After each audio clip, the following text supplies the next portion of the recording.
Assalamualaikum warahmatullahi wabarakatuh. Selamat siang. Cuaca yang cukup panas, tapi masih agak teduh.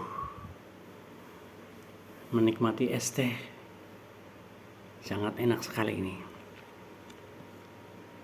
Teman-teman, kita mau sharing ya, belajar bersama mengenai POAK, Planning, Organizing, Actuating, and Controlling.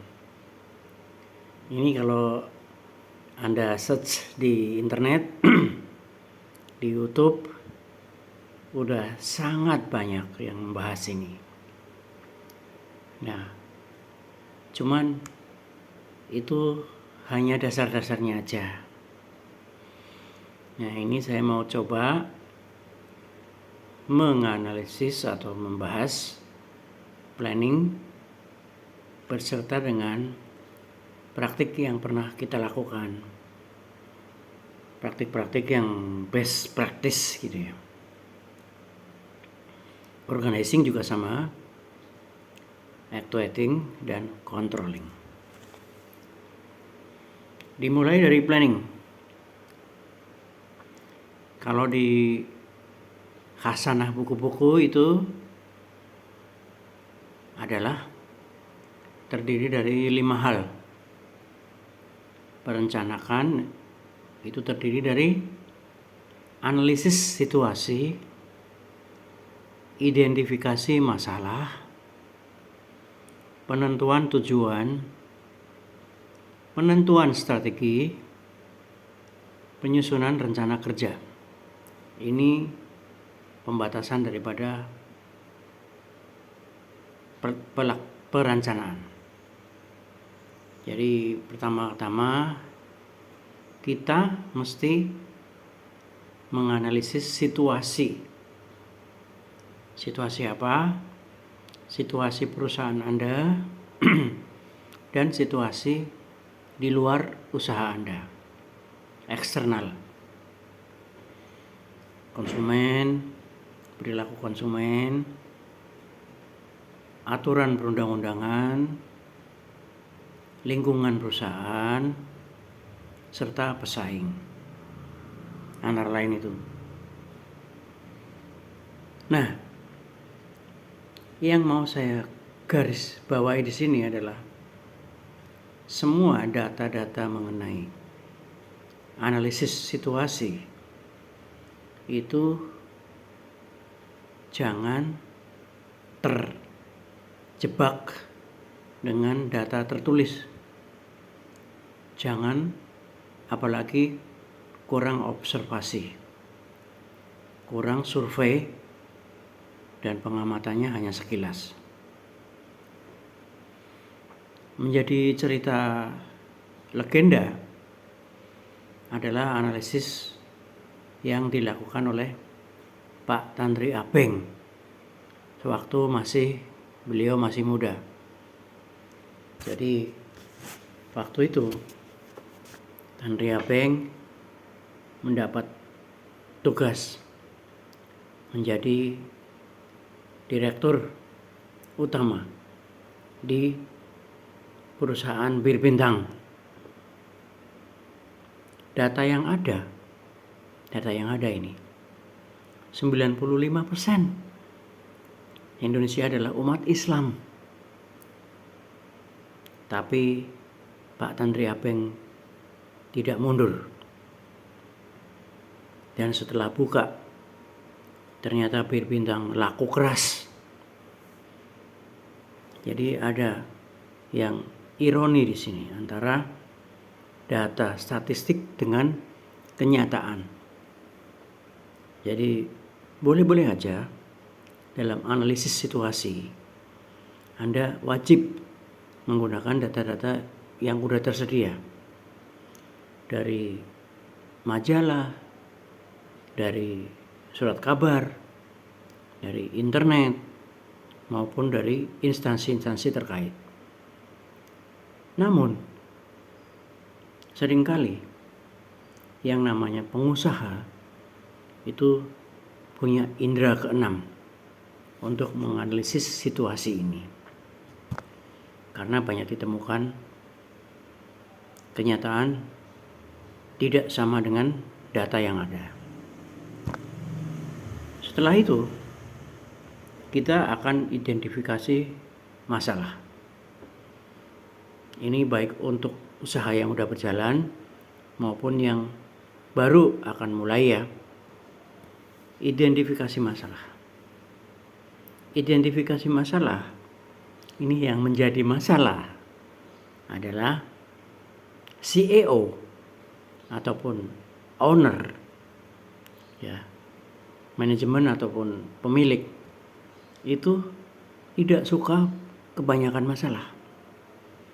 Jadi mereka sulit mendengar yang namanya masalah. Jadi harus dipilah-pilah ini. Harus banyak menyerap masalah. Bahasa diplomatisnya itu belanja masalah. Jadi belanjalah masalah sebanyak-banyaknya. Enggak masalah. Tinggal nanti dipilah-pilah mana yang signifikan, mana yang enggak. Mana yang isu, mana yang masalah beneran. Ini di dalam identifikasi masalah. Kemudian setelah situasi diperoleh, ya real ya, identifikasi masalah sudah dikumpulkan semua, kita tentukan tujuan kita mau kemana sih. Kita menentukan tujuan.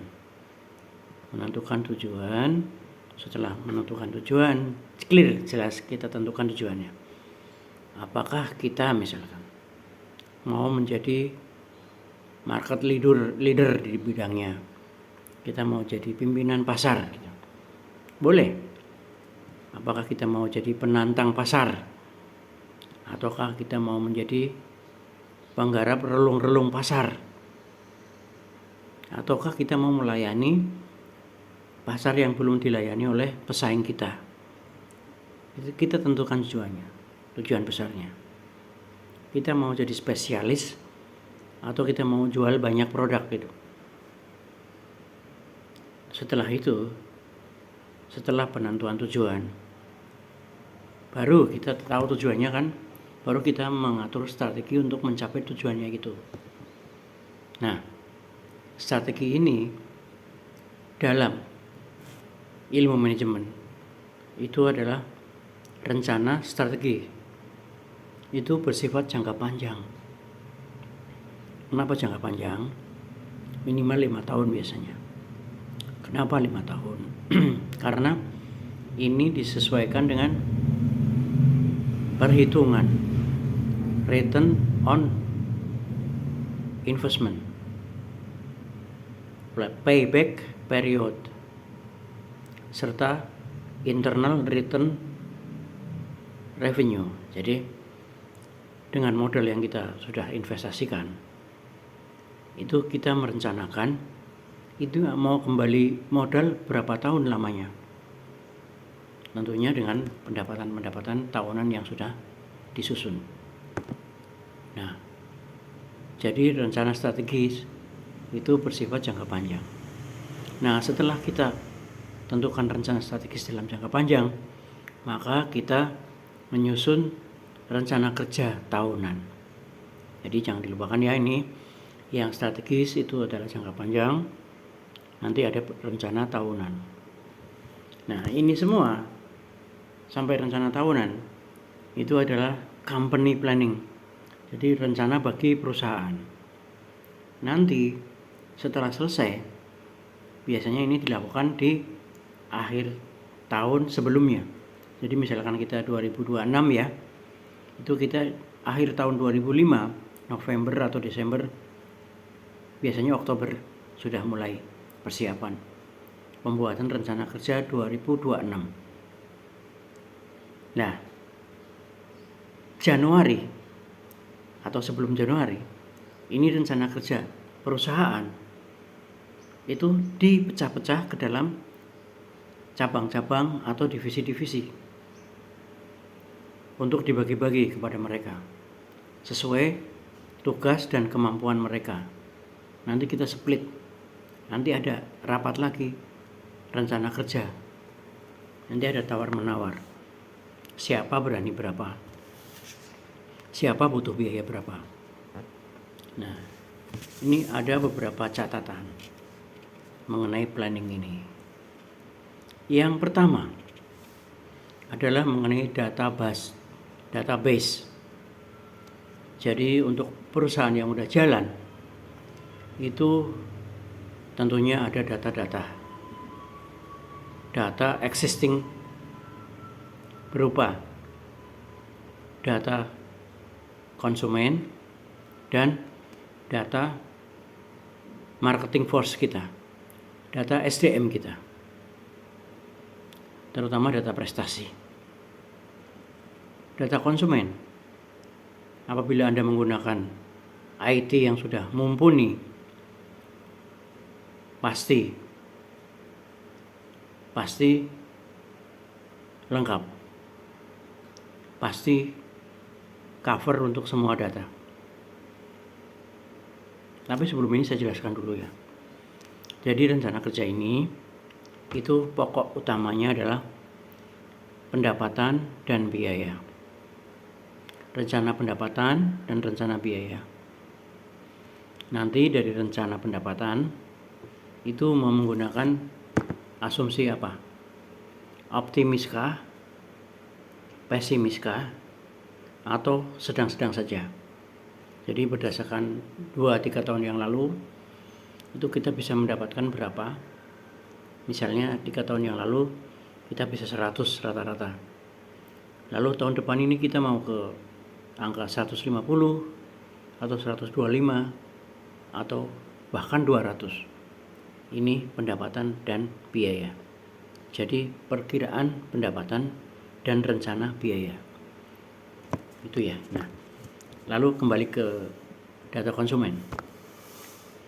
Data ini siapa yang punya informasi, dia akan pegang kendali. Jadi amankan data ini. Katakan konsumen itu ada 1000. Ini diolah dulu. Dari 1000, berapa yang aktif, berapa konsumen yang melakukan pembelian ulang, berapa yang pasif. Ini yang kurang dielaborasi. Jadi dalam praktek ini sering hanya diangkut data kotor, data global. Nasabahnya ada 1000 Pak tahun kemarin, tapi kita belum mengolahnya. Untuk keperluan rapat, untuk keperluan penentuan rencana kerja 1 tahun ke depan, ini kita nggak boleh main-main Pak. Jadi kita harus olah dulu.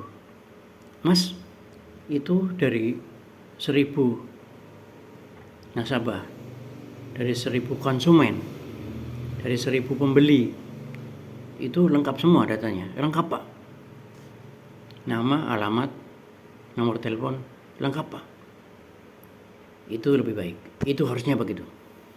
Nah, kemudian dari 1000 orang itu berapa yang sampai hari ini masih beli, siapa yang melakukan pembelian ulang, dan siapa yang tidak aktif. Jadi intinya di aktif dan tidak aktif. Ini menentukan langkah kita selanjutnya.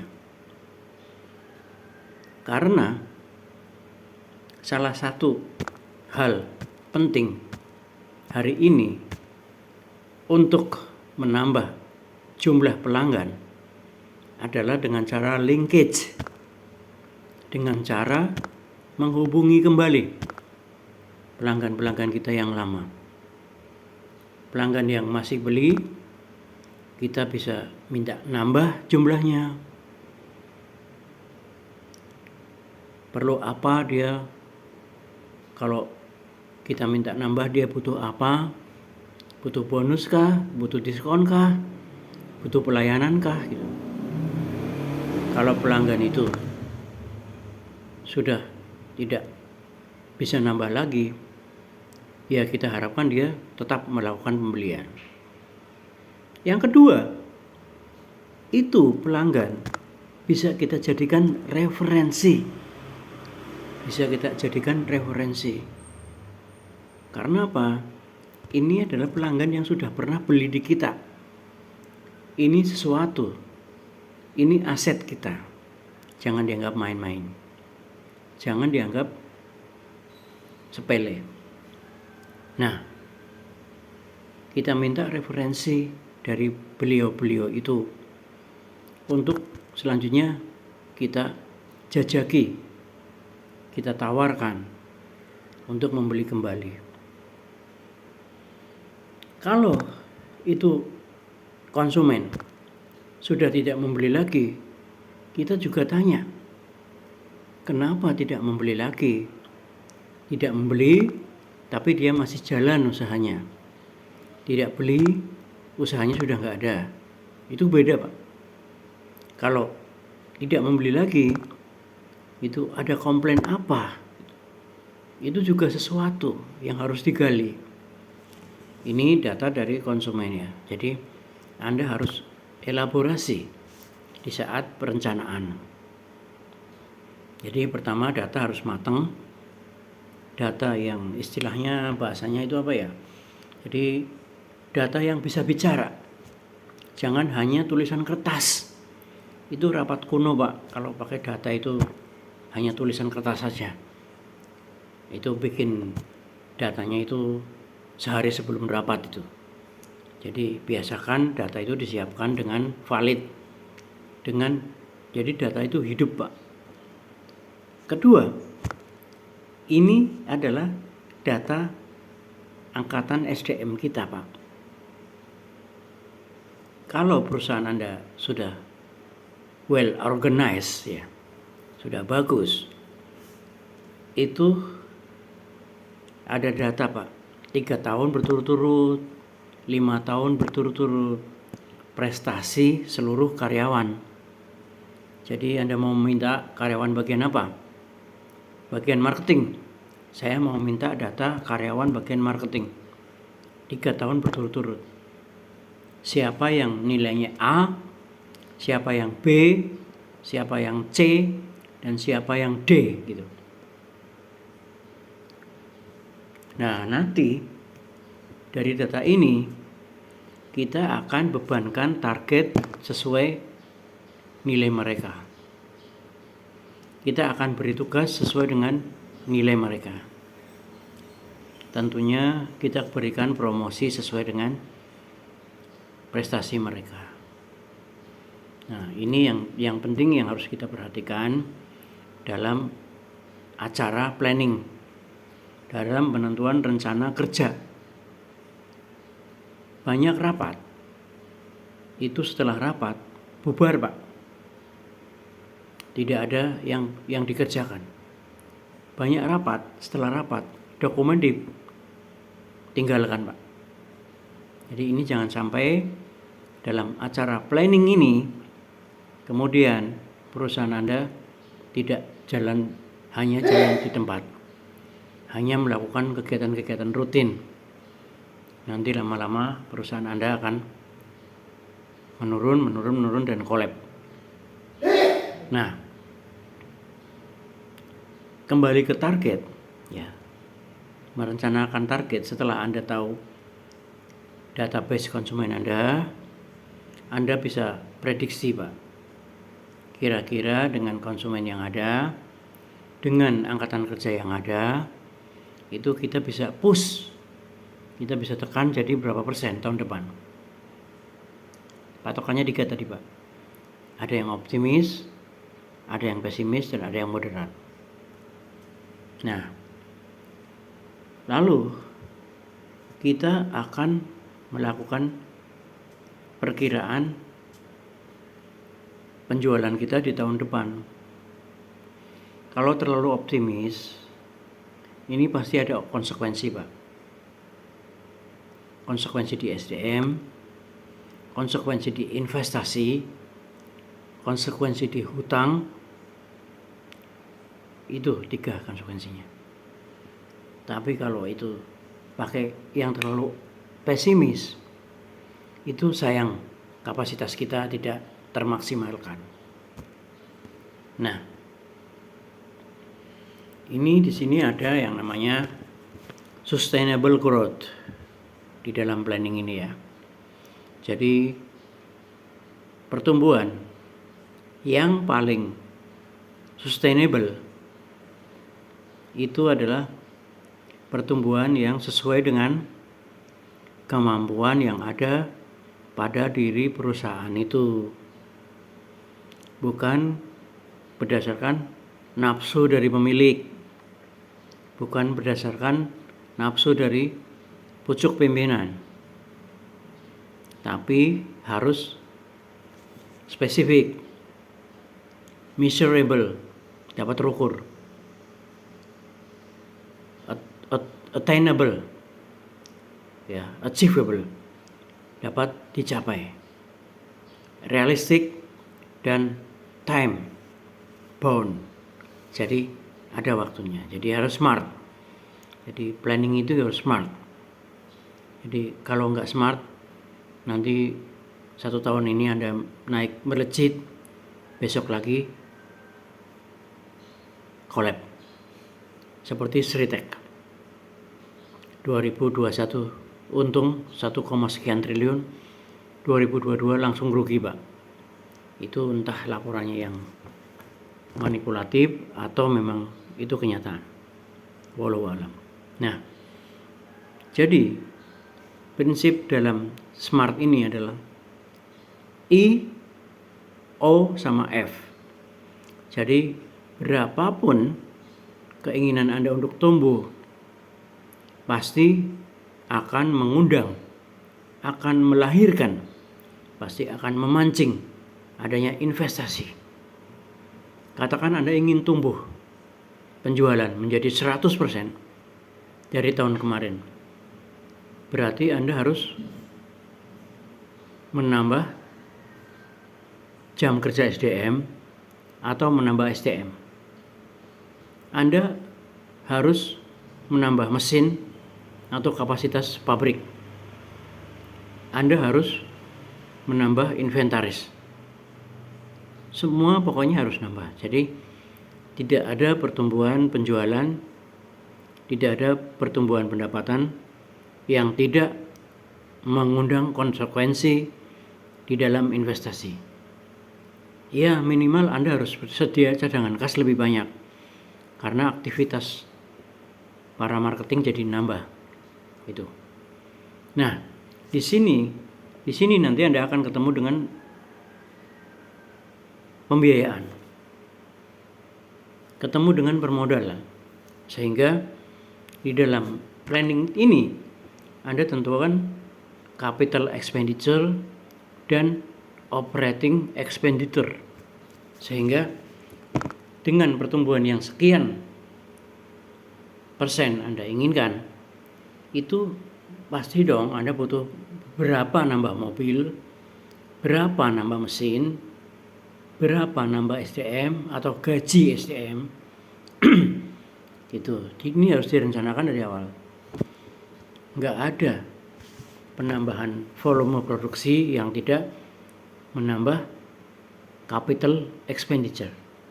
Nah, patokannya penambahan modal ini itu tercover nggak oleh pemilik perusahaan. Katakan penambahan investasi butuh 1 miliar. Nah, apakah laba yang ditahan itu mencukupi 1 miliar untuk digunakan untuk penambahan mesin, penambahan inventaris, penambahan karyawan? Apabila tidak, berarti sanggupkah Anda menambah utang? Nambah utang ini harus berkali-kali Anda pikirkan, karena penambahan utang konsekuensinya adalah Begitu hari ini cair, itu bulan depan Anda harus ngangsur. Nah, kemampuan omset Anda untuk menutup angsuran ini, prediksinya itu kuat enggak nanti? Kalau itu masih samar-samar, saya sarankan jangan nambah utang dulu. Jadi kurangi aja targetnya, ya kan? Dengan modal yang ada, kita jalan. Nanti kalau modal udah nambah lagi, invest lagi. Begitu. Jadi usaha kalau kebanyakan utang itu akhirnya ada pepatah mengatakan hasilmu digunakan untuk membayar bank gitu. Jadi sebaiknya tahan nafsu, tahan emosi di planning ini, jenengan rembugan yang baik, jenengan Anda diskusi dengan tim marketing berapa kemampuan sesungguhnya dari mereka. Jangan dimanipulasi, jangan dipaksakan. Ketahui kompetensi karyawan Anda yang sesungguhnya dengan penilaian yang valid, dengan sistem rapot yang baik. Insya Allah data Anda akan valid. Jadi di sini penting sekali sistem penilaian KPI yang tervalidasi. Jadi bukan sistem penilaian like and dislike, bukan penilaian yang manipulatif. Ini untuk planning. Jadi singkat kata, untuk planning ini kita harus tahan emosi, tahan nafsu, carilah rencana kerja tahunan yang realistis, yang sesuai kemampuan, yang smart, dan yang sustainable. Banyak perusahaan akhirnya jatuh dan collapse karena tidak menggunakan prinsip kehati-hatian. Kayaknya sementara kita sampai ke planning dulu. Nanti di sesi berikutnya kita akan sambung dengan organizing. Demikian, mudah-mudahan bermanfaat. Assalamualaikum warahmatullahi wabarakatuh.